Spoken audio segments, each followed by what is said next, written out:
Alright, guys, welcome to Sporacity episode 2. Today with me, we have a new speaker joining us today, and we'll start on your end. Hey everybody, I'm Calvin. I'm Wesley. I'm Talon. I'm Ben. Alright, so Ben's our new speaker today. Our randomly generated topic for today is rock and roll. Ooh. Yeah, so we have some varying levels of experience with rock and roll on the couch here. Maybe we open up with what kind of music we generally listen to. Just kind of get a baseline understanding of what kind of people we are based on the music we listen to. Yes, judge people.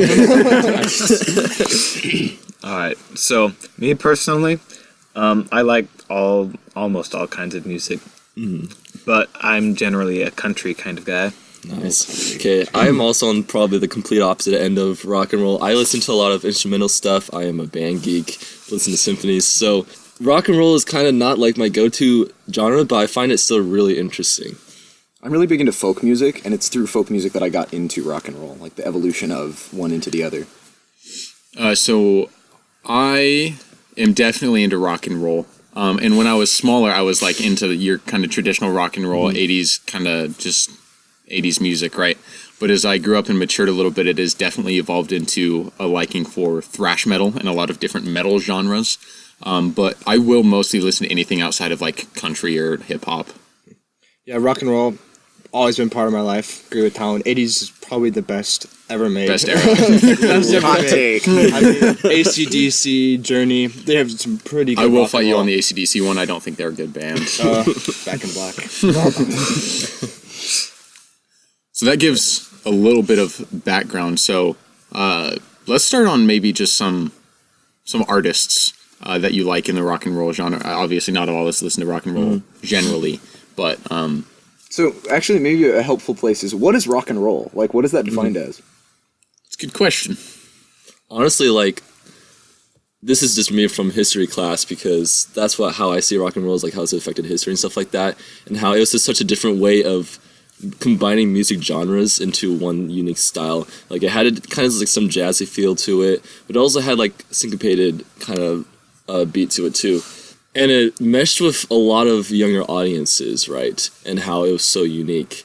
And I think the lyrics also had a role with that too, and how it was not as traditional and more, I don't want to say extreme because it's like not crazy extreme, but it's just, But, like, for the time. yeah, it was it a was different pretty, thing. it was very different for the time. Which attracted a different kind of people, right? Because it was the era of, we're rebels and like rock and roll is our avenue to yell at the government, right? The Rage Against the Machines is a band, right? So much has changed. I think it brought about a great personality of new instruments that never was played before in electric guitarists, drummers. Usually it was like other kinds of music, right? A lot of But- jazz Yeah, usually. and jazz. see, I Yes. think not only personality of instruments, but personality of artists. Yes. Right? Where, like, the personality, like, where you could develop almost this cult of personality and, like, a following of people who are in it because they love their artist, and the artist could afford to have, like, crazy weird lifestyles, and, as the times changed, that became more and more socially normal, per se. Yeah. Right? So that's another thing to kick around, too. Yeah, there are definitely some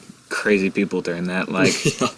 Oh, I'm blanking on his name, but one guy at his concert bit off the head of a live bat and spat it out at people. And Ozzy Osbourne? Ozzy Ozzy Osbourne, Osbourne. Or it gets a little extreme when they're smashing their guitar. Yeah. yeah. Jimi Hendrix, what a guy. Yeah, definitely like a shift because like previous to that, music had reflected the people and been a little bit more conservative, a little bit like slower paced, like not as crazy messages, mainly followed the social norms, and then you just get this outburst of rock and roll that just goes crazy. Right, which, like, the historical context is similar to what Wesley is saying, right? Because, like, the premier popular music prior to rock and roll, like in the 30s rolling into the 40s and early 50s, was things like doo-wop or, like, easy jazz. Like, hard jazz really was not a thing, like a mainstream cultural phenomenon. But then especially once you hit the early 50s, then you can see this transition from what Zayden is saying of this, like, more conservative, like, classical, relaxing sounding music into stuff that has heavier beats or crazier sounds, crazier personalities. How do you guys think like rock and roll is today? Like the shift in from like the 80s and to early like 2000s. Like, what do you think it is like right now? I think it is a lot smaller. Because I think kind of the late 80s going into the 90s was when the Big Four was like on top of the world, right? And if you guys don't know the Big Four, are 4 thrash metal bands. So there's Metallica, Megadeth, Slayer, and Anthrax, I think. Right. So all of those are pretty hardcore names, right? Like if you're like, yo, listen to this Anthrax song, you're probably like, yeah, no, thank you, right? But these 4 metal bands really got popular in the late 80s and 90s, and would sell out every concert that they went to, and it was just this huge cultural phenomenon that literally swept the world. So I think compared to that time period, specifically with that genre of rock, it has been toned back a lot. What do you define toned back? Like, what do you mean? It's generally not as fast. The lyrics aren't as gruff. It's not as popular either, too, which is where I think the big thing is, because those bands still exist and they're like still touring and still like writing albums and music and whatnot, right? But I think their popularity has dropped in favor of traditional pop music. So what's the difference between pop and rock then? Is there a combination of the genres? Right, because like pop rock. Yeah, and like pop rock is a genre, right? Pop rocks are also my favorite candy. I get it. But where is the difference? Like, what's the difference, would you guys say, between the stuff that you like hear on mainstream radio today and rock and roll? Or is there a difference? I'd say pop is a lot closer to like classic rock than maybe we sometimes think. Like we look at like Metallica, like Anthrax, like all of these massive heavy metal, like the like metal brands and genre, and that kind of evolved from rock and roll to become rock and roll. And I think pop is toning it back down to closer to classic rock. I think a lot of what today kids and teenagers, they're like evolving to this new music that's being produced right now, like a lot of techno music, a lot of that stuff that they're like generally they're growing up with that instead of rock and roll like other people had in the 80s. Also, on a complete side note, like 30 seconds, Elon Musk the other day wrote a song, right? Yes, wrote an I heard EDM song Yes. entitled "Don't Doubt Your Vibe." And the album cover for it is a picture of Mars with the Cybertruck flying over. Oh, wow. As God intended. Indeed. But I think, to answer your question, Calvin, the big difference is in emotion. Okay. And how you convey that emotion. Because pop is generally a little bit more upbeat sounding, right? And lyrically, Positive very and similar, I would say. And a lot of like pop music now especially is about like love songs, different like people's experiences and stuff. Like sometimes they tell a story, whereas I think rock back then, and well, definitely rock now, but rock back then too was like more of an extremist thing, like pushing like drugs, alcohol, a lot of stuff. I think it deals with a lot more nuanced things, generally speaking, right? This isn't to say that there aren't pop songs or other genres of songs that get kind of into nuanced subjects, but I think rock had a unique way of taking that nuance and bringing it to the mainstream. Okay. The thing is, rap also has really extreme lyrics in it too, but it's a very completely different style from rock. And I think those convey those two different emotions that we've been talking about. I don't know where I was going with that. Okay, so then it's a question of like nuance of lyric, nuance of. I think you can have a lyrically nuanced song anywhere, right?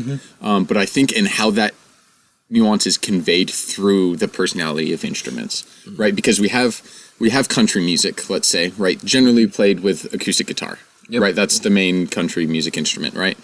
Compare that with one of my favorite bands, Metallica, who generally uses the electric guitar in a much different way than like a blues player would use one, right?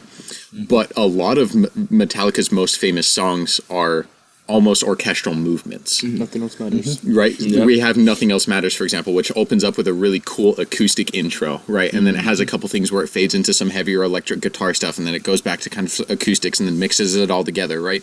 Compared to what a lot of you hear on the radio, right? It's that same kind of trap beat in the background and maybe a few chords on the electric guitar talking about a love song, right? And I sound like a boomer saying that, right? But that's generally my experience with it, is the nuance and how you deliver. Or if you've heard Trans-Siberian Orchestra, I mean, they use electric guitar, tons of drums, right? But they implement an orchestra, Like it's viola, a classical cello, orchestra, and they use it really well in their rock music. Also, another side note, I'm going to talk about Metallica again for a minute. So Metallica has done an event called S&M. They've done it twice, right? So they actually pair up with the San Francisco Orchestra to do a live concert. So they take some of these songs that are kind of based on orchestral movements, and then they have a legitimate orchestra play part of a transposed part of their song in the background while they perform cool. kind of the rest of their song. But it's super cool because they all like dress up in nice suits and stuff like that instead of just like jeans with holes in them and like tank tops, you know? Go ahead, Zayden. Okay, so which that kind of brings up to me is like, we talk about rock as being like this big change and this big shift, but a lot of like, even back then, like the rebellious people and like this new type of music was actually had some undertones of the more conservative generation. Like we look at like how they have like still classical orchestral movements in like these extreme really good songs. example of that is Paul McCartney, right? Who like when he was doing all of his work with the Beatles, the earlier Beatles stuff is still just like chords and basic love song structure. Right. But the further along they get in their career, Paul McCartney was a really big fan of vaudeville music and of classical compositions. And so probably the best example of this is he collaborated with their producer George Martin on their song Eleanor Rigby, and they had a string quartet backing them up, like a classical string quartet. And when you're listening to the song, that doesn't always register. But then when you listen to the instrumental track by itself, this was something that Paul McCartney, legendary rock musician, composed. Right. And you can see how the things that he was listening to before rock and roll even existed influence the way that he then thinks about scoring his own pieces. That's a super cool thing about rock is that you can mix your own style into it. And I feel that pop music nowadays, you get your occasional like really big song from like maybe an unknown artist that just comes out of nowhere for like one song. But then you have like your big artists, but they all kind of have to fit this structure of what a pop song is and what people are comfortable with listening to. And I feel rock doesn't really listen to those rules. Like it gets to just explore its own emotions and themes that it wants to. And I think maybe nowadays people are not as comfortable with that. Yeah, and I think rock has always been about not following the rules and sometimes intentionally breaking them, right? And to Wesley's point, I think, and I obviously have a skewed perspective on this because I'm not a musician and I just follow a couple of bands that I really enjoy. But the music industrial complex, as I understand it, is very much rule and structure based, right? Like you could almost have a checklist of like specific lyrical lines to put in your song, which of the 4 chords you're going to use for your song, you know. That depends on what you're talking about as far as like the music industry though. Yeah. Because there's the music industry in the sense of the artists who churn out the same kind of pop songs over and over again, like lyricists or instrumentalists.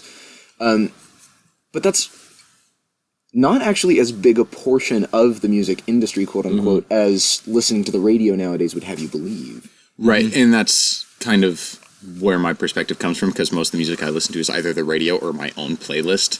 So as far as, and I think that is the case for a lot of people, right? So I think a lot of people have that perception of what kind of that general stuff is supposed to be like, right? Because Taylor Swift has written the same song like 4 or 5 times with a few different chords, right? I love Taylor Swift, guys. The Taylor Swift canon is amazing and beautiful. And she has, because she starts out like as a country music singer, right? And then over the course of several years, she gradually evolves into sort of this thing that we view as this pop culture phenomenon. But if you listen to her albums in their entirety, as opposed to just the 5 or 6 songs that they play repeatedly on the radio, you can see a lot of the lyrical nuance and a lot of the classical instrumentation that she grew up on being trained, as a country singer, notably. Right, I am an unapologetic Taylor Swift fan, and I think I hate that there's just these like 6 songs that are always played on the radio, and everyone's like, "This is all Taylor Swift does." Yeah, And would you say like are those 6 songs like pretty similar to each other? Yeah, the ones that they play on the radio are pretty similar because there's a marketability level. Yes, of the songs agreed. that people would want to listen to on the radio, just like because when you aim to target a mainstream audience, that's such a big, broad target audience that you look for things that everyone will relate to, and breakup songs is something that everyone relates to pretty easily. Right. Yeah. And I think there's a musical comedian by the name of Bo Burnham, and he has written a few songs making fun of different genres of music. One of them being country, and the other being pop. And in his pop song, he talks about it's a love song, right? But making fun of love songs, so it's already got that layer of nuance. Yeah. But he talks about how, you've got to make people seem as general as possible when you're singing about them, right? So there's a line in there, and he's like, I love your eyes in their bluish, greenish, brownish color. Your fingerprints are like no other. So all of these things that kind of have to go into a love song that makes it onto the radio and has widespread success is essentially pandering to hormonal teenage girls. Yep. And I'm going to take this a little bit away from... And boys, for the record. Yeah. Yeah, I'm going to take this a little bit away from that, but along the same lines is that a lot of music, especially like throughout all of history, like has been very structured like that. And rock and roll was, while it still has some structure, it's the same with jazz, is that it kind of has its own nuances and goes into that. Like you look at all band music, not all of it, but almost all band music, almost all classic choral pieces have like the same type of structure. Like it being like created by music experts, it has a little bit variance in the chords and such that we don't see a lot of times on the radio. But it goes along, like there's a joke in marching band that after you watch like 3 marching band shows, they all sound the same. It's very true because you just look and you can't tell the difference because they're so similar to each other. Whereas rock and roll, like you get a little bit more deviation, a little bit more mixing of it. Band identity, stuff like that. That's what I love about rock and roll. As a guitarist, when I'm playing other rock songs and everything, you can go anywhere you want to. There's no limits to it. Solo, different chords that sound outrageous, but will actually sound really good with another band. And it's just, you can go anywhere with rock and roll. And which helps with any kind of personality. Like any person could play rock and roll because you can make it however you want. Or find an area of rock and roll that they identify with, right? Yes. And liking music is essentially identifying with some kind of band identity. To a degree. Obviously, you can have a wide identity for that. But I also think, to Ben's point, is that all of those kind of identities make it really, really cool for other rock bands to cover each other. Right? Because there's this core structure, and then you throw your band's identity on top of that, and you know you can hear what song it is, but you also get a completely different experience that sounds to something more that you're familiar with. Well, one thing that comes to mind is, since Zay and I were in band, we play pep band songs, right? And like a lot of them are like popular rock and roll songs, or some of them at least. And you get a really unique like band version of it. So it's not even like you don't even have to be in like the rock and roll band genre. Like it can be other influences or genres of music can take their own spin. And I think that's just super cool about music nowadays. You can explore stuff like that. Yeah, and to that point also, Lady Gaga and Metallica at the Grammys one year performed together. So you've got Lady Gaga, right, who is in her own world as far as music goes, or was at the time, right? Yeah. And you have Metallica, who also is in their own world on the opposite side of the spectrum in music at the time. But you have them come together and perform, and they thoroughly enjoy each other's music, which is something that is rather profound, right? Because I find myself getting stuck in this thing like, rock music is the best music, country music sucks, hip hop is for like street hooligans, Ouch. But the nice thing about music is that you can like such a wide array for that, and it can be a way to bridge gaps between people and build relationships. Yeah, it's always fascinating when you run into someone who is so different from you, and then it turns out that you have a band or an artist in common, and you're like, whoa, never in a million years would I have guessed that you are also a Taylor Swift fan. I don't speak from experience, obviously, for a friend. That's another cool thing, because you can convert classical to rock as well as rock to classical. Nothing Else Matters by Metallica. It's been transposed so many times. Yeah, there was a great one by William Joseph on the piano. Very great classical piece, but it was originally a rock piece made by Metallica. It's beautiful. It's really cool. There's all kinds of meme stuff I see on YouTube too that just like take outrageous songs and like, I don't know. What comes to mind is Crab Rave. I don't know why. Crab Rave or Megalovania? And then they turn into like a sad piano song or something like that. There's all kinds of like completely outrageous genres you would never think would like mash together. That's the really cool thing about like the modern day music, is that there's the internet gives it that platform to be able to perform like also, that. Also, the ease of access to technology to create music, I think, has done a lot of good. I also, unfortunately, think it has been rather detrimental to some music areas. I think it has made it a little bit less talent-based. Okay. Which I actually, I take that back. Maybe that isn't detrimental. Yeah, I see that I think as rather really towards artists who maybe have worked incredibly hard to master the craft of their instrument and have their own identity and to express how they feel through an instrument, they can, kind of be outweighed by Billie Eilish, right? Yeah. Who, no lack of talent, right? No lack of talent. Right. Well, but you say that as though Billie Eilish, who, granted, does not sound like classical rock music, it's not as though she is not conveying her emotions through her music, right? Which is where I think that I disagree politely with that point, because I think that the ability to access and to record and to play all of this different kind of music, even for people who don't have all of the classical training or who don't know how to play electric guitar super well, is something that has taken away a certain level of monopoly from the music industry, right? Where previously it used to be you did have to spend so much time working and getting good at playing these instruments before you would be taken seriously by a record label. Right. Now you can just show up and say, hey, here's this thing that I made with my friends, what do you think? Right? And I think that level of openness, as far as just art in general goes, is really good because it encourages more people to express themselves in that way. Yeah. That's a good point. I think I would agree with that. I would agree with that, with a little bit of disagreement. Like, I do I do love how, like, more people, like, we can get more emotions and, like, you can show up with, like, I made this and you can express that, and we're getting a little bit more diversity on our music, which is something I love, especially since music to me has a big, like, diversity needs to be a big part of music, or otherwise it's not really music.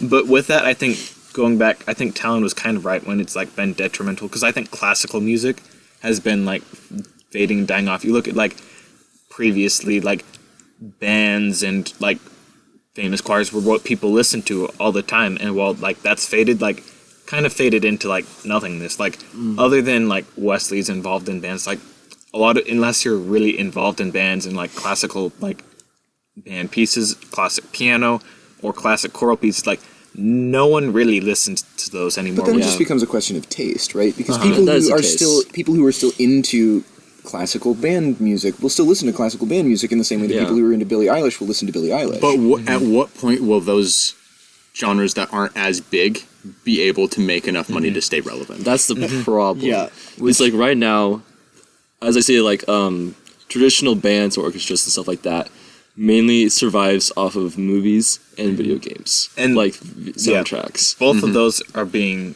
pushed out. Like, video games, not as much, but movies, like, whereas you had, like, the original Star Wars, Harry Potter, where you have this amazing artist come and, like, write this music that goes so well with it, and I love that about movies. Whereas now you're looking at movies and, like, they'll just start playing some pop song that everyone knows and stuff. If you look at the piano guys, I mean, a little bit off, but, like, they start off with a lot of classical music. Yeah. But like Talon said, they're kind of going towards the more end of pop. And culture that we have in society. Which has kind of led to a sellout culture. Yeah. Right? Which a lot of people like to throw out the term sellout, But, like, over time, a band will have to adapt to stay profitable, right? Or even to the point to where they can actually survive off of their profession, right? And that there's no lack of talent there. There's no lack of, their desire to do that. But simply the amount of people listening or buying their stuff or their stuff being used to where they're making money. So I have a thing to posit here. So I'm a really big Bob Dylan fan, as I'm sure you all know. Correct. So Bob Dylan started out as a folk singer, right, which is, like, stylistically in some ways similar to country. It was just him strumming his acoustic guitar, and he became really famous for, like, a specific brand of lyrics in the early 60s, for being the protest singer and for having all of these gorgeous, like, flowing lyrics. In 1965, he famously showed up at the Newport Folk Festival with an electric guitar and blew the speakers off the place. And his folk audience was angry, because they said, this is a sellout, you're supposed to perform a certain way. This is the way that we have grown up. Like, we have grown up understanding this kind of music, and now you're doing something different. And so his world tour in 1966, he toured with a full electric backing band and played only songs that he had written over the past 6 months, which were completely different from anything he'd ever done. Right. And every time that he would take the stage, he would be booed off. And so it's this interesting situation in which he continued to play this new style of music even though it was not popular, even though it was against the grain, because he felt that it was artistically fulfilling. Right. And there were a lot of people who accused him of allowing this great tradition of folk music to die because he was the premier folk prophet of the day. Right. And so the fact that he chose to go in a more poppy contemporary direction, even though it was in the face of what everyone wanted him to be performing, I think speaks to the fact that many times artists will go in new directions simply because it's the way that they feel they are inclined to go artistically. And I don't think that's a negative thing at all, even if it does necessitate sometimes moving on from older styles of music. And this is speaking as someone who's a big fan of classical orchestra and classical choir music. But I don't know. I don't see that as a negative thing. I just see it as an evolution of an old thing into a new thing. And then the old thing, like folk music never died. There are still folk performers today. It's just they had to find a different niche than the one that they had been used to inhabiting, which I think is a plus side as well, because then you're able to figure out your marketability better, and you're able to find your target audience, and you're able to grow as a folk artist, which is a specific example that isn't, I suppose, directly related to rock, except that I think the broader point stands. Right. I don't think rock and roll will ever die, but it's definitely getting diminished, and personally I find that kind of sad because I love rock and roll. It's like my jam, all right? I listen to it all the time. Quite literally, actually. It is, as the kids say, my jam. Which I would have the same point that Ben made about band and classical choral music and band music and stuff, because there is not only is there just like I love the music, but then there's also a really rich history in that. Like we look at all of how Beethoven, how Mozart, like they celebrated Mozart's something his birthday or death day the other week, and like massive celebration throughout all of Germany. And I think there's such a rich history in that. And that, like, if people stop, like, listening because they don't like it and they have different tastes, like, I'm fine with that. I'm just worried about losing the history and how much that has influenced the world. So another thing to think about then is, let's say, 100 years, 200 years from now, our kid's going to be studying early 2000s music, and their only experience of 2000s music will be Call Me Maybe. I hope so. Oh man. It will be Call Me Maybe, Bad Guy by Billie Eilish, the Wrecking Ball song, and something from Taylor Swift's Lady Gaga and Britney Spears. You know, if we just get them to study the Taylor Swift canon in depth and exclusively, that's a good plan. Yep. So I don't know. It's something to think about of what kind of music is going to persist as far as historical stuff goes, right? Because we hail Beethoven, all of these classical orchestrators and writers, but how much of them really gets actually listened to? The thing is, like, I'm gonna say, like, music generation kind of gets its time to shine. Beethoven has time to shine, right? Their music was big during this time, and then there's a new music style that kind of comes in, fills in the spot. The one that comes back, but it never dies. It always like kind of like finds its little niche to be with, and I feel like that happens with all the music genres. So this is constantly evolving. As long as the history of that music survives, I think it can be relevant. And contemporary audiences are always the worst judge of what will survive. Yes, that's very true. Yeah. I guess my question would be like, would it be like a cycle? So like, rock. I so hope it's a cycle. So rock would come back in maybe, I don't know, 20 years from now. Rock comes back Taylor in. Swift like, just really reincarnates once in a century. No, please not. This is wonderful news. I wonder how audiences and kids 20 years from now, what kind of music they will be listening to, and if all these different musical styles will be, keep reoccurring, I guess. We're gonna see. Another thing I think about, like, the sad part is, like, especially like with now, like, pop versus like older rock and roll, like older classical, older jazz, like, is that like I love the artist's ability to express themselves, but it loses like a lot of, I think, the value that if we go more into depth we can see. Like, we look at like Shakespeare versus like authors now, and we look at like Shakespeare, like kids hate it in school, but like it's really beautiful writing. Like a lot of like I will fight. I feel like this could be another episode. but we look at like older authors like John Donne, Emily Dickinson, and we look at a lot of these beautiful like poetry, this beautiful writing, and I think like now a lot of times like we get books that are completely worthless and stuff, which not completely worthless, but and every artist has their own commercial author. No, and yeah, artist so style. your point is well taken in the sense of, like we look back at these authors who have survived for so long. We look back at people like Shakespeare or Emily Dickinson, and we go, wow, it's amazing that they're able to produce this beautiful, beautiful stuff. But we also have to recognize that at the time, there were also lots of really bad authors. Yeah. Yep. Shakespeare had a bunch of trashy contemporaries, and he wrote some trashy plays too. Yeah, that's true. Right? And so, like with the gift of 400 years of hindsight, we're able to look back and go, oh, Right. Shakespeare, of course. But at the time, it was a crapshoot who was going to survive. The fact that Shakespeare survived is largely by grace of the fact that someone thought to publish his plays. Yeah. Right. Right? Whereas in the modern age, yes, there's this big influx of publishing, and like writing and music in this sense is way more available to both produce and to consume. And so it's easy to look at that and go, this is all trash.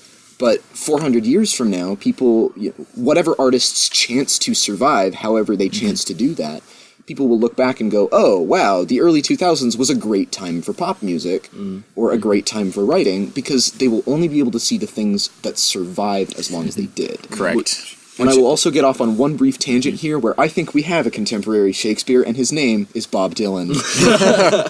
Yeah, which that was not exactly the route I was going to. That's definitely an interesting point. What I was thinking more was like we look at like classical musicians were so like educated, like back then, like those pieces were really just beautiful works of art. Like they took so much time to produce. We look at like more classical authors, like they did so much research, they looked into so much what they're doing, and I think we're starting to lose that a little bit now with like the internet at our fingertips, and with like anyone can show up to a record label, is we lose like the amount of work and kind of the ability to appreciate how hard and really the true beauty of what had gone into it. So I think to that point, one of my favorite bands, again, Metallica, right? Not a single member of that band had an extremely high education when they started their band, right? They started their band when they were teenagers. Their drummer came over. Their drummer was supposed to be a professional tennis player. Huh.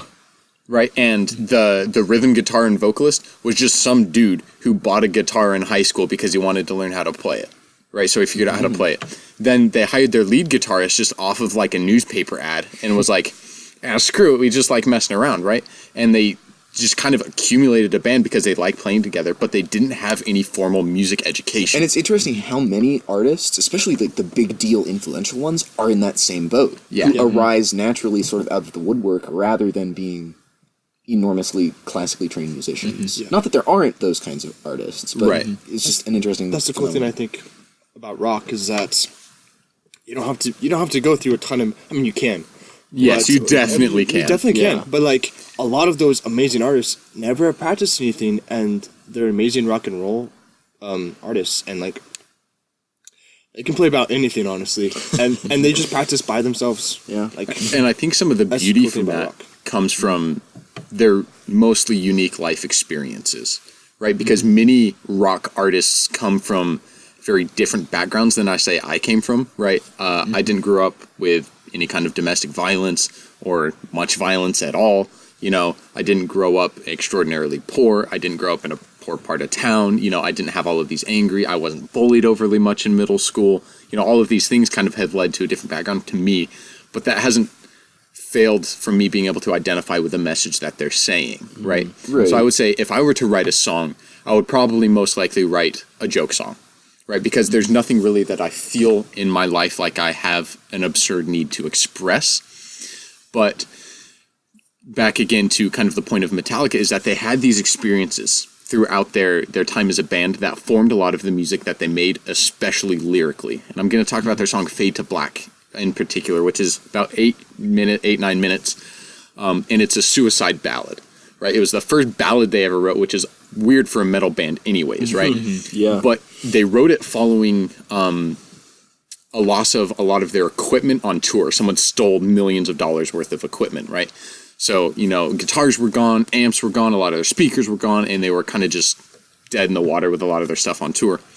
So they wrote this ballad about not having the will to go on, being crushed, having to wake up every day and deal with life and all of these things that are a unique experience for them to express in the way that they did.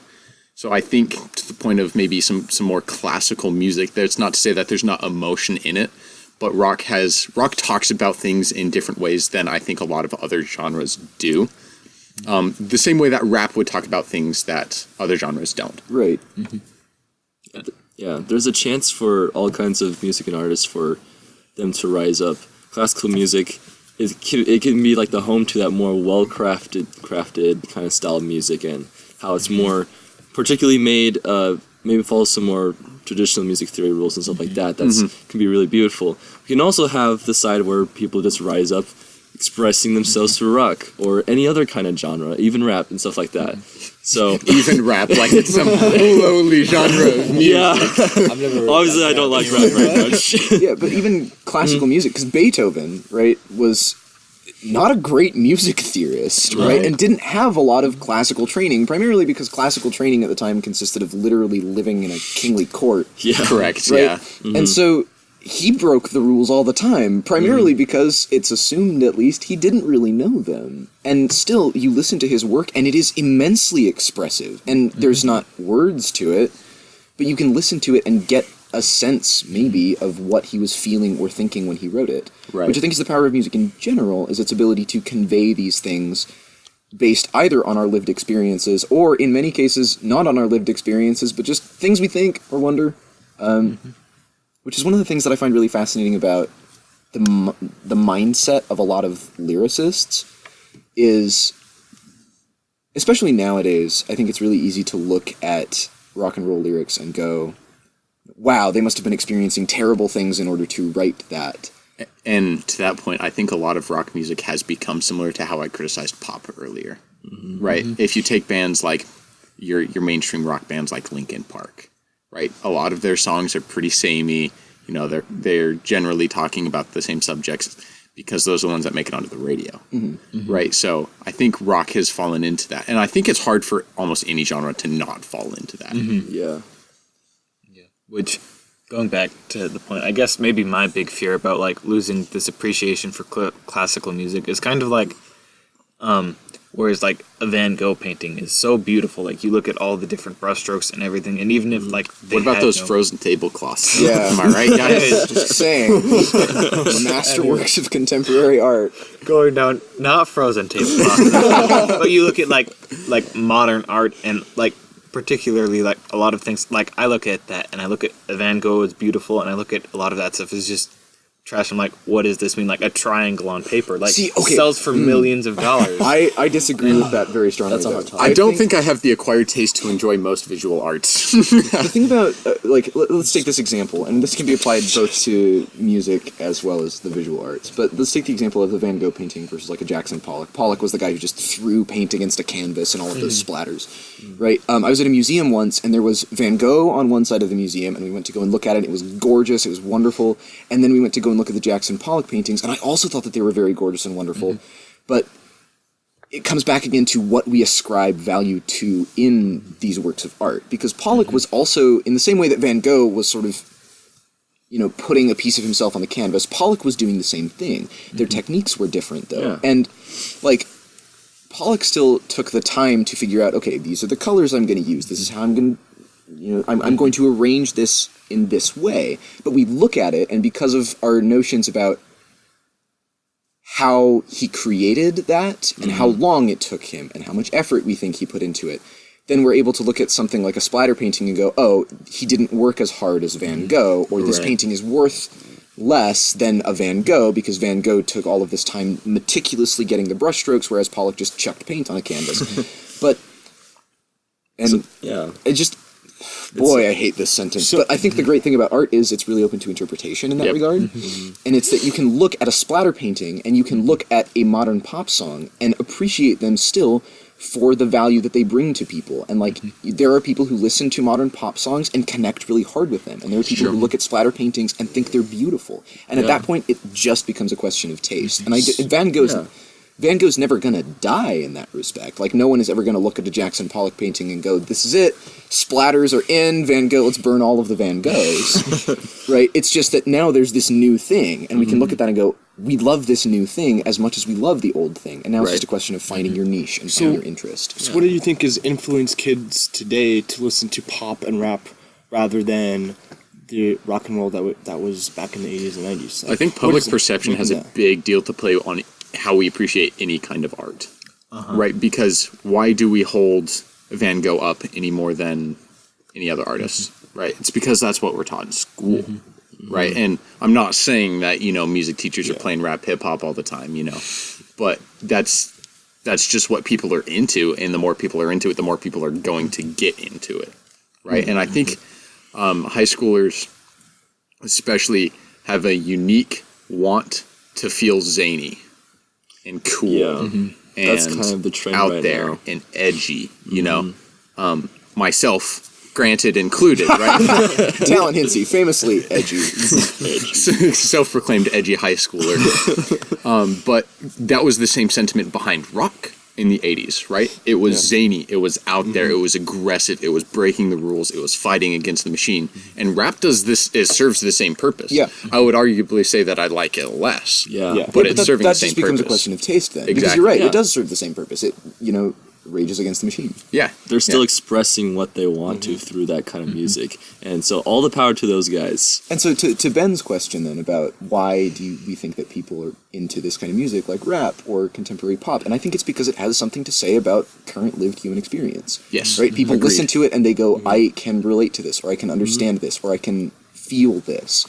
And in the end, I think that that's a plus side regardless of what genre of music we're talking about, which is why I don't share Zayden's concern that anything like any past musical styling will ever die out, because in that same way, I think all music that exists in the past also has the ability to convey this lived human experience and says something about what it means to be human, which is like a really big, broad, like, this is what it means to be human sort of sounding thing. But I think the point stands that is why we listen to the music we do, because we feel something about it. It makes us feel something. Which is why I think, again, going back to Metallica, right? I was actually thinking that Calvin would be way more on Bob Dylan than I would be on Metallica throughout this, but I think it's been the other way around. I can fix that, don't worry. To kind of go along with this thought of these current lived human experiences are why people like to listen to contemporary music, like rap or hip hop, right? There are two songs in particular by Metallica. One of them is called One, and it was based off of a book about a soldier who lost basically everything in war, right? So his arms got blown off by a landmine, his lands got blown off by his lambs.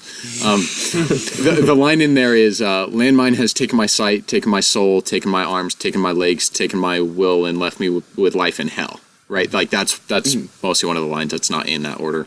But that's hard for high schoolers to relate to. That's hard for most people to relate to. You think so? I think in a symbolic sense of doing difficult things and living a difficult life, I think that is something, and that's why the song has reached success, right? But written in a time when, like in the Cold War, right? Kind of towards the end of the Cold War, where there was still a lot of this sentiment about war. I think it had a little bit more impact of when it was written than if it were written today. Yeah. In America, at least, No, right? If that's it were valid. written somewhere else, perhaps the case would be different. And the other song along those same lines is Ride the Lightning, again, written off of a book about a prisoner in the electric chair, right? Which is where the term Ride the Lightning comes from, is, facing the electric chair. But we hear a lot less about the death penalty now than we did in the 80s. I think people are sentenced probably less often than they were perhaps in the 80s. And obviously I didn't live in the 80s, and I'm not sure exactly what those statistics are, but I can imagine that in those two cases where those contemporary life experiences were more popular at the time is part of the reason why that band was so popular. Yeah, Compared I can appreciate the point in the sense of, I think when music says something at the time that it says it, of course, it's relevant to that specific time frame. However, I would posit Okay, my turn to talk about Bob Dylan. Yeah, let's do it. In one of his 60s albums, he released a song called Visions of Johanna that is this 7.5 minute long, surreal, weird thing about this guy who's in a relationship but is like dreaming about another woman in another relationship somewhere else. And it's very strange. And there's a line in it that is, see the primitive wallflower freeze when the jelly-faced women all sneeze. Hear the one with the mustache say, geez, I can't find my knees. And this is the level of just sheer surrealism that exists in this song. Right. Right? Huh. And yet I listen to it, and I listen to it in its 7.5 minute entirety very often, and I feel something.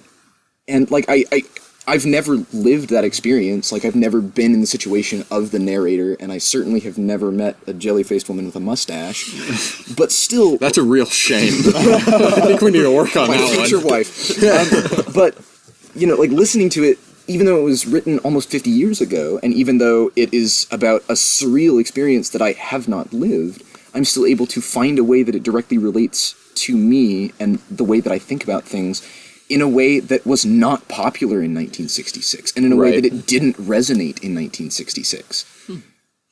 And I think, too, is that there's a place for bands that are so out there, and they're so kind of surreal that they never reach mainstream success, at least in their entirety. And a band that comes to mind for that in the rock and roll genre is Tool. I don't know if any of you guys are familiar with Tool. I've not heard it. 100% recommending you listen to some of their songs. They are very long, they're very artful, they're very thought out, and they're very mathematical based. Interesting. Which is very Really interesting. Especially for a rock band. Especially for a rock band. But it's like also the rock genre, right? Right. And what's interesting about Tool is that none of their songs reach radio without some kind of cut. And that's not because of explicit content, but that's just because they tend to be very long. Right, radio edits, yeah. They tend to be very kind of progressive and build on each other and on themselves, right? But some of the ideas that they have is they have a song entitled Lateralis, and it's based around the Fibonacci sequence. Mm-hmm. Like lyrically is syllabolically, based on syllables. Syllabically, that's the one. Right emphasis on the right so vowel. it follows this Fibonacci sequence of, you know, the 3, 5, 7, whatever, how it goes syllable wise.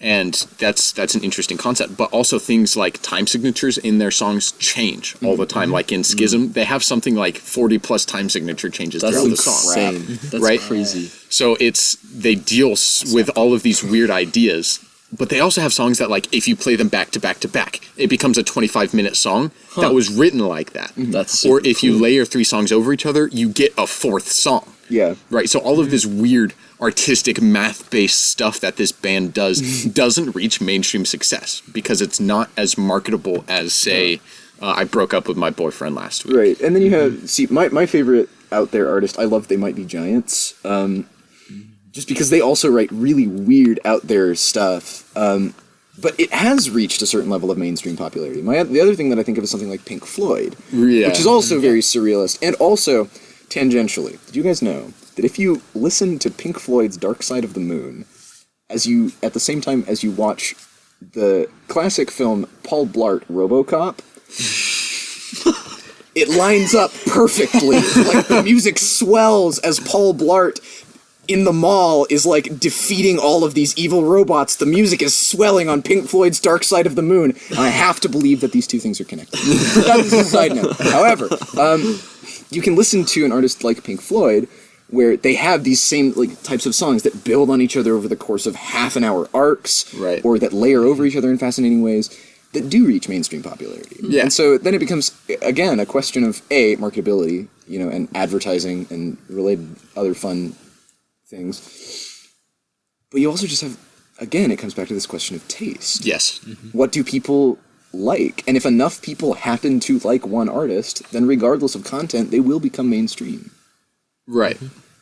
Maybe sometimes it just doesn't matter that you have like a super huge audience, as long as you're able to do what you love and be able to express yourself and your songs to people that want to hear it, then I think that's a success in my book. I think, to Calvin's point earlier, is even to people who don't want to hear it, right? Because Bob Dylan came out and was supposed to be, playing some folk songs, and he blew everyone's socks off. And Metallica had a similar arc where after they had a ton of mainstream success, they had like 3 or 4 albums back to back to back to back that were just hits. You know, they were making millions. You know, platinum records, all of these things.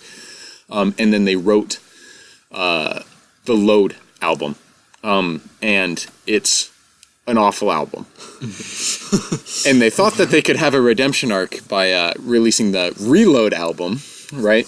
Which also tends to be an awful album, as far as, you know, people who are fans of Metallica say. And Metallica themselves have kind of said that they, you know, they were trying to experiment differently with music and kind of go down some other stuff, and it wasn't well received, right? But then they returned kind of to some of their roots in 2008 with their Death Magnetic album, kind of a lot back to kind of some of their thrashier roots, right? But to have a band like Metallica write almost so many different genres of music is very interesting, right? Because they have things like Nothing Else Matters, right? Which is an acoustically based, almost orchestral movement, right? And then they have a handful of completely instrumental music with no lyrics, right? That easily reach 8 to 12 minutes long, right? They have a song entitled Orion, which is like a 4 or 5 part orchestral movement with electric guitars, right? And it kind of just follows all of this. But they also have several songs that sound very country. They have a couple songs that are ballads. They have a couple songs that are a little bit more kind of pop and mainstream based. You know, like Enter Sandman is a lot different than a song like Blackened. Right? Yeah. Because Blackened is literally about societies dying and killing people and facing like people who kill your family and whatnot. And, you know, Fuel, which is just an adrenaline junkie song, right? So you have such an access, I think, especially in rock, to just do a bunch of different stuff and have it reach people that like it. And Bob Dylan is actually very similar. He's gone through so many different radical career changes. He started as a folk singer, then he went to garage rock, then he was a country singer, and then he did like full orchestral band. He did a tour in the 70s that was backed by this ginormous band, and then he converted to born again Christianity for like 4 years, and then left that behind and did like Prince style 80s rock, and then he went back to folk music in the 90s, and now he does like weird folk rock, and his latest fling is covering Frank Sinatra songs. So he's gone through all of these big changes, and every time he's changed his physical appearance very drastically as well. That's another which I think is really interesting. And like I was reading an analysis of his career changes, and the author was contending that one of the things about not just Bob Dylan but about rock and roll artists in general is that, you know, pre-rock and roll you have a lot of the conservative sort of music that we were talking about, where everything sounds more or less the same, and it's like pretty easygoing, and it sounds pretty happy, and everything sounds like it's going great. But then when you hit the 50s and 60s, there's this massive cultural change that exists outside of rock and roll, where we start to see like minority groups suddenly being empowered to have voices in things, and we see like artists starting to go in radically different directions than the mainstream. And so the the author that I was reading contends that the way that rock artists exist now as being having so many different facets of their identity is reflective of a broader cultural trend of us now no longer, like as a society, no longer having a cohesive single identity to fall back on. And how different rock and roll artists and their transitions are reflective of that. Which I thought was an interesting point. What do you guys think? I would definitely agree with that. And it's interesting how much success that an artist can have doing so many different things. Right? And that's obviously not the case for every artist. And some artists just can't handle it, right? Like if they try to do something different and it's met with backlash, they'll just revert to what they know, right? But having the option to always be able to find a group of people who will listen to your music if you have a large enough audience, right? Because there had to have been someone in, 1965 when he showed up with his electric guitar, right? There had to have been someone in that audience who was kind of down with it, right? Who was like, this kind of slaps, you know? And I don't know. I think that's really kind of that's the beauty of it, right? Yeah. I mean, we even see that a little bit today. Like, I absolutely detest rap. I hate listening to it. Disagree.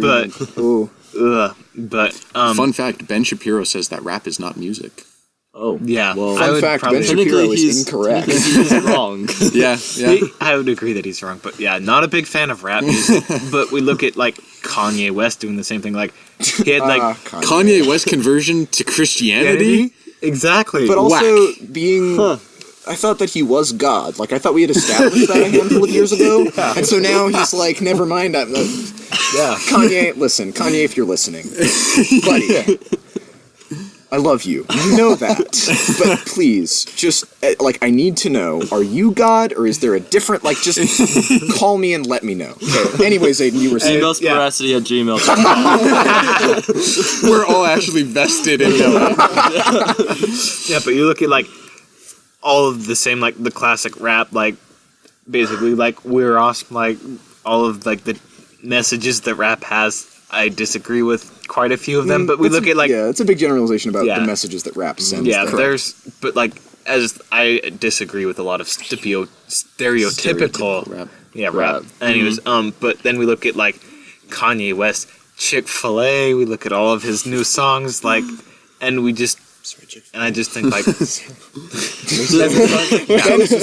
if you don't know, Kanye West recently converted to Christianity, and his most recent album I think is entitled "Jesus is King." Yep. Yeah.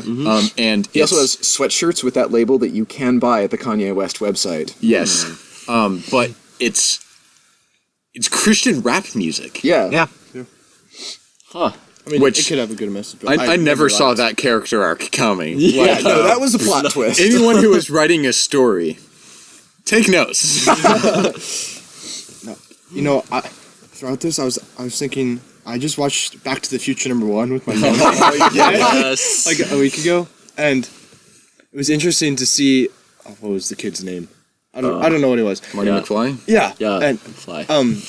He got up on stage and they're playing jazz, right? Yeah. Mm-hmm. But he gets out his electric guitar and he's from the future and he's playing this new rock music that no one's ever heard of, right? Yeah. And just blows him away. I don't know. They're kind of shocked, but I wonder how they felt about it. I wonder how future generations will think about rock and roll. Yeah. I would have loved to show rock and roll to Beethoven. Yeah, I feel like he would have really dug it. Yeah. I know, although actually technically, he probably wouldn't because he's deaf, but Well, yeah, okay. yeah, Well, just Topical before he comedy. was deaf. Right? yeah, but I definitely agree. I think Definitely. That's pun count number 2. Great. Yeah. Or I 3. totally agree. I think if Beethoven were to listen to even if he can't hear, if he could have felt If Beethoven could have vibrating. pressed his entire body up against a giant speaker and just felt it resonate through his body, I think Yes. he would have. especially if it was enjoyed Taylor Swift, I feel like he's so down. No, I would love to see some rock piano from that guy. Yes. Yeah. That would be Okay, so, cool. so this throws me onto another topic in genre of rock, symphonic metal. Incredible. Artistically, I find it very incredible. Whether you enjoy it or not, is obviously goes back to that whole taste thing, right? But there's this band called Nightwish who kind of popularized this. But they regularly use pianos, violins, cellos, and whatnot in heavy metal music. So cool. And it's a very cool, just combination of these ideas. I also happen to be a huge fan of female sung metal songs. I happen to enjoy it. But yeah, to that point, there are definitely bands out there that include their pianos fairly regularly in their music. And those are some of the hard bass riffs that go into these songs are with traditional orchestral instruments. I know a guy, there's this guy I listen to on YouTube occasionally, and I think he makes his music digitally, which is another really cool platform that I think helps artists actually make music. But his name's Peter Crowley. I think I'm pronouncing it right, I'm not 100% sure.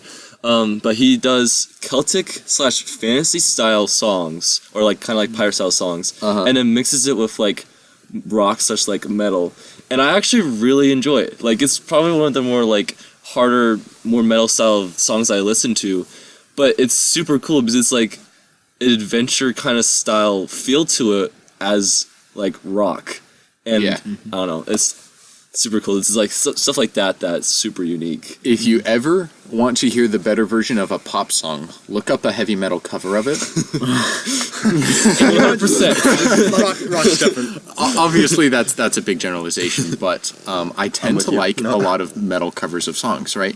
One particular that comes to mind is Havana. I don't know who it's by, but it goes Havana, right? But I also generally am not a fan of screaming in songs. I think there's an art behind it. It's incredibly difficult to do. but there's a band called Anchor who does some of these covers, but they take a lot of creative liberty with it to this point of where rock can take something that is in the pop world and almost flip the meaning on its head a little bit based on how it's conveyed, right? It's the same lyrics. You know that it's the same song, right? But it makes you feel something differently, which I think is the glory of covers, especially from different genres. Oh, yeah. Right? And one song particularly that has been covered like crazy recently is called Toss a Coin to Your Witcher from the new Netflix Witcher series. That was kind of like the hallmark song of the show. Yep. But you can find a cover of that song in any genre of music you would like. Yeah. Right? You can have piano versions, you can have folk metal versions, you can have heavy metal versions, you can have scream versions, you have rap versions, you have trap versions, all of these things around just this one song. But each of them adds a little bit of a different experience to it, even though it's the same lyrics. And what's really interesting about that is that I use Spotify a lot to like find new music because Spotify is good at that. I thought it would be really bad at it, but it's pretty good at finding new music. And I got a lot of that song actually when it like kind of came out, the Netflix series and all that. Found it really interesting because there were like a bunch of different styles to it, and I thought that was really cool. Yeah, which I'm not heavy metal's biggest fan, or like a lot of metals. Like I'll listen to them, but I'm not a huge fan of them.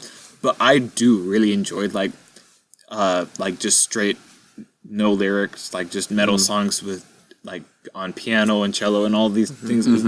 That's just beautiful to me. I just love that. Yeah, I think part of the reason I'm drawn to metal music is because it's easy to go fast when you're driving, right? Which happens to be when I'm listening to most of my music.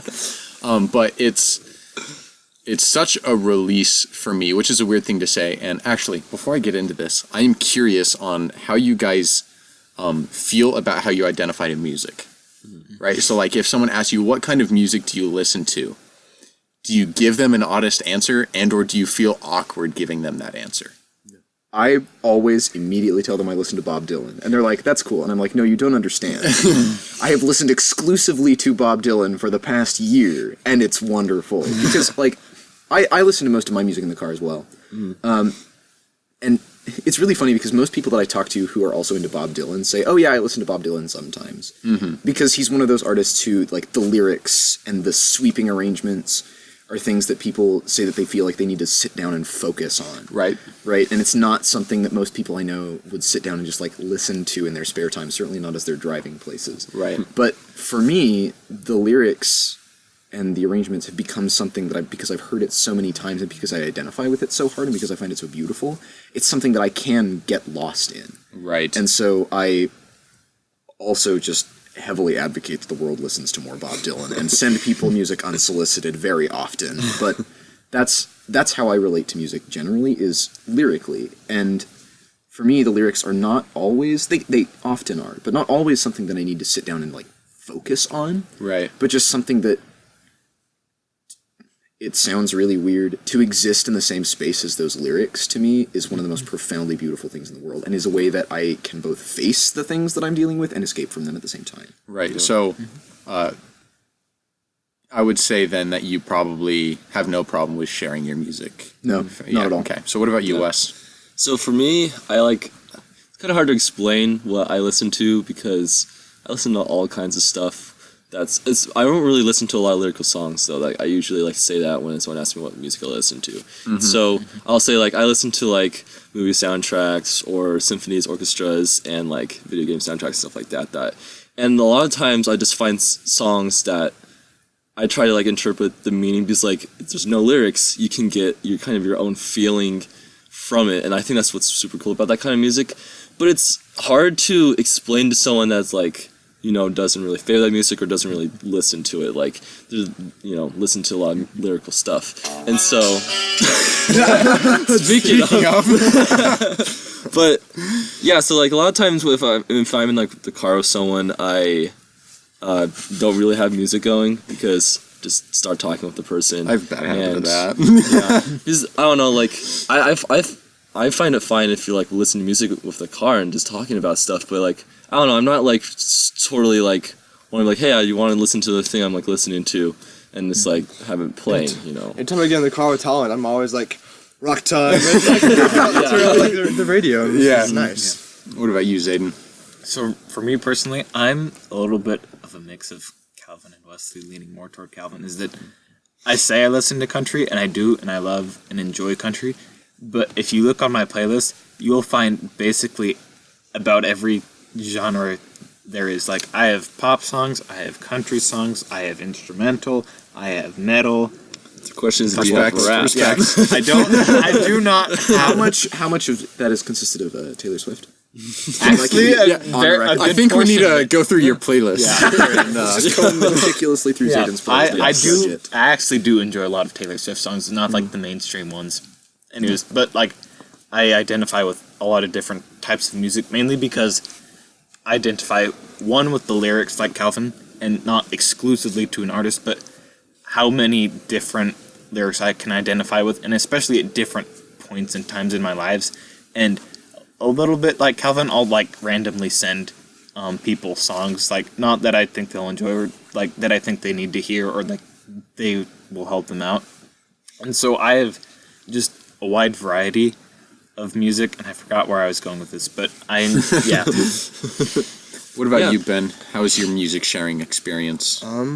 I love practically any kind of music genre besides country and rap. Not So gonna, country rap. There's a single country rap song, and it's the most disgusting thing I've ever heard. wonderful. It's really the only ones, but I love all my music. I will say most of it is rock. I'm not a big fan of heavy metal either, but I'm a big fan of rock, and most of my songs are rock. But So I think the reason that I asked this was because I generally don't share with people the kind of music I listen to, right? Because if you looked at me, and if you know me and you're listening, I've come around on this, right? And most people know that I listen to metal music, and they obviously will after listening to this podcast. Yes. But generally speaking, when someone asks me like, what kind of music do you listen to? I'll be like, oh, I'll listen to just about anything besides, most country songs and most rap songs like Ben, right? Because that's just kind of a blanket term. It's mostly true. But if you look through my playlist, it's Shinedown, it's Def Leppard, it's Metallica, it's Disturbed, it's just kind of a lot of these kind of harder bands, right? But when I tell someone that I listen to Slayer, for example, right, which based on just its name, which is most people's context for this, they're like, huh. Bold choice.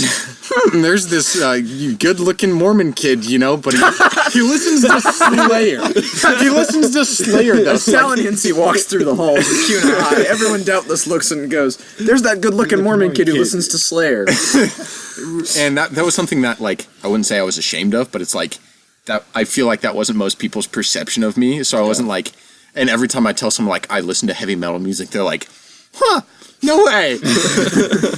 So I don't know. That's kind of just one of those interesting things because I think if we go down this list, this row of our members here, you could probably peg that Wesley probably does listen to band music. Mm-hmm. Zayden, you would probably peg as listening to choir music. Country music wouldn't surprise you too much, right? If you knew Calvin at all, Bob Dylan makes a lot of sense. Right? I choose to view that as the highest compliment.